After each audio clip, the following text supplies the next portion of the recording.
जीवन सुरक्षा योजना या फिर प्रधानमंत्री स्टार्टअप की स्कीम, स्टैंड अप की स्कीम, डिजिटल इंडिया की बात हो या फिर पीएम विश्वकर्मा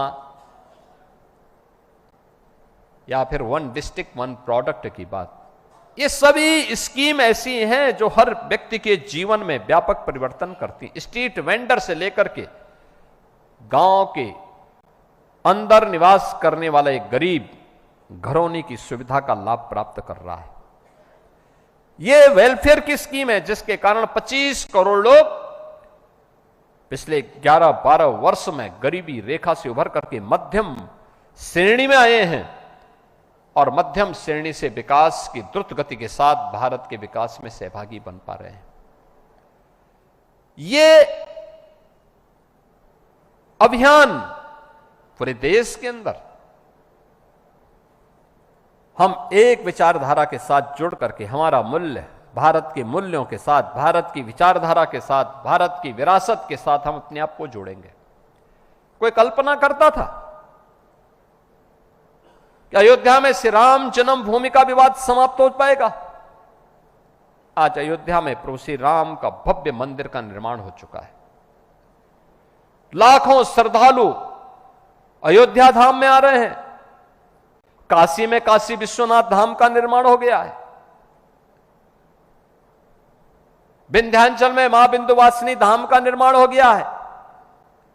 हजारों वर्षों से चली आ रही कुंभ की परंपरा, आप देख रहे होंगे, कुंभ हजारों वर्षों से हो रहे हैं, लेकिन दिव्य और भव्य कुंभ भी हो, यह पहली बार हो रहा है। कुंभ स्वच्छ भी हो, स्मार्ट भी हो, यह पहली बार हो रहा है। पिछली सरकारों ने कुंभ को भगदड़ का, कुंभ को अव्यवस्था का, कुंभ को अराजकता का, कुंभ को गंदगी का पर्याय बना दिया था और इसीलिए दुनिया के अंदर एक धारणा बन चुकी थी कि कुंभ का मतलब गंदगी, कुंभ का मतलब भगदड़। उस धारणा को बदला है। यह तब बदली है जब भारतीय जनता पार्टी की सरकार आई। विरासत को कैसे सम्मान दिया जाना चाहिए? आजादी के अमृत महोत्सव वर्ष के अवसर पर आपने देखा होगा कैसे आजादी के अमृत महोत्सव वर्ष पर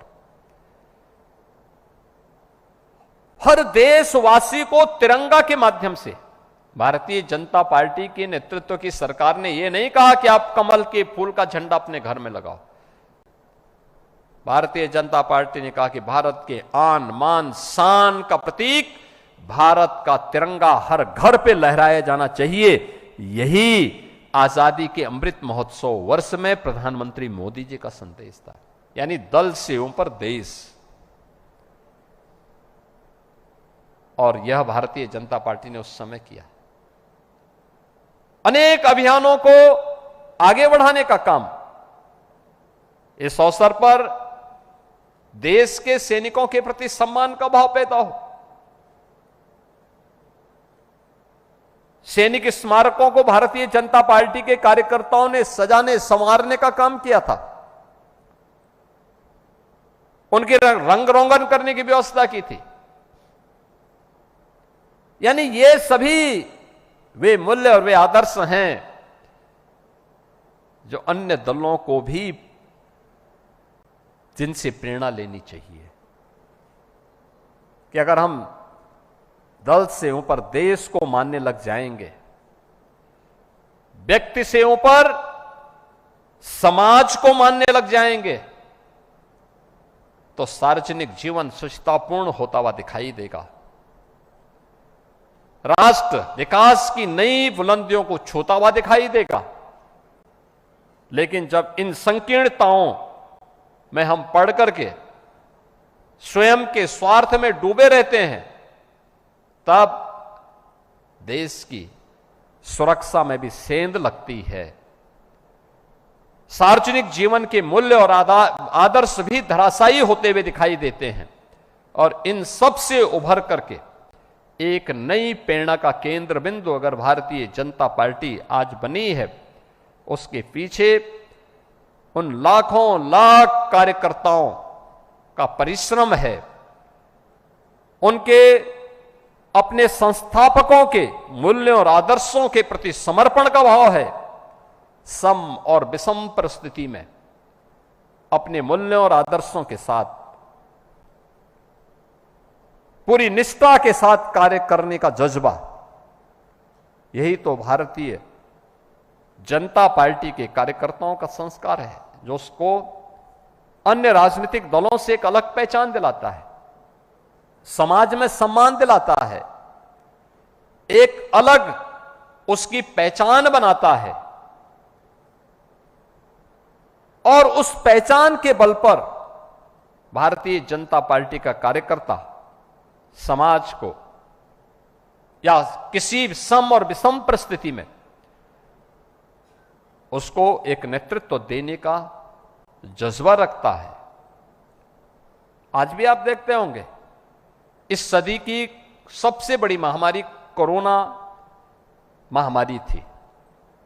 कोरोना महामारी के दौरान आपने इस बात को देखा होगा, कैसे कोरोना के दौरान सभी राजनीतिक दल अपने अपने घरों में छुप गए थे। अकेले भारतीय जनता पार्टी का कार्यकर्ता सड़कों पर जनता जनार्दन की सेवा करता हुआ दिखाई दे रहा था। यानी उस समय भारतीय जनता पार्टी ने भी कार्यकर्ताओं के लिए एक स्लोगन दिया था कि स्वयं से बढ़कर के समाज। और उस समय उन्होंने एक एक जनता जनार्दन की सेवा की, उनके हितों के लिए कार्य किया। बाकी दल कोई भी नहीं, पहली 2 वेव में तो एक भी अन्य राजनीतिक दल का व्यक्ति सड़कों पे नहीं था। सब लोग अपने अपने घरों में कैद हो गए थे। लेकिन भारतीय जनता पार्टी का कार्यकर्ता लगातार जनता जनार्दन की सेवा के लिए लगा रहा, कार्य करता रहा। संकट के समय ही पहचान होती है, कौन हित है, कौन मित्र, कौन दुश्मन है, और सही मित्र कौन है, इसकी पहचान उसी से प्रारंभ होती है। यह प्रशिक्षण शिविर भारतीय जनता पार्टी या भारतीय जनसंघ के आदर्शों से जुड़े हुए उन महापुरुषों के जीवन गाथा को, जो आज वर्तमान में जिनकी प्रासंगिकता आज भी सार्वजनिक जीवन की शुचिता और पारदर्शिता के लिए महत्वपूर्ण है,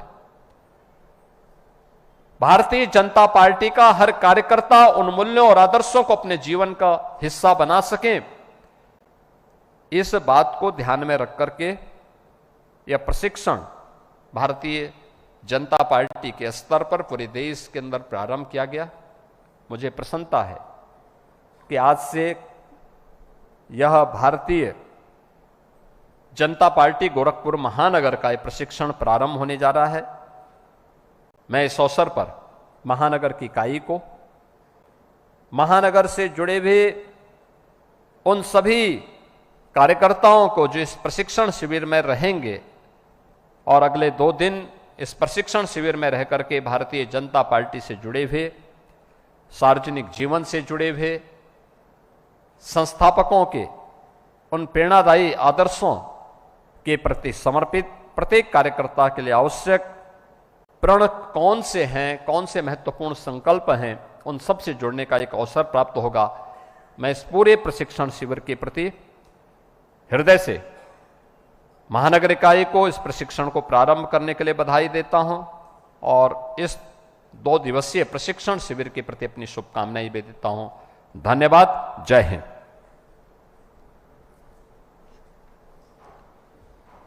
प्रथम सत्र, उद्घाटन सत्र, आभार ज्ञापन के लिए भारतीय जनता पार्टी गोरखपुर क्षेत्र के नवनियुक्त क्षेत्रीय अध्यक्ष सम्मानीय विनोद राय से आग्रह करते हैं कि आप आवें और प्रथम सत्र प्राप्त होने वाला है। मैं इस अवसर पर भारतीय जनता पार्टी की प्रदेश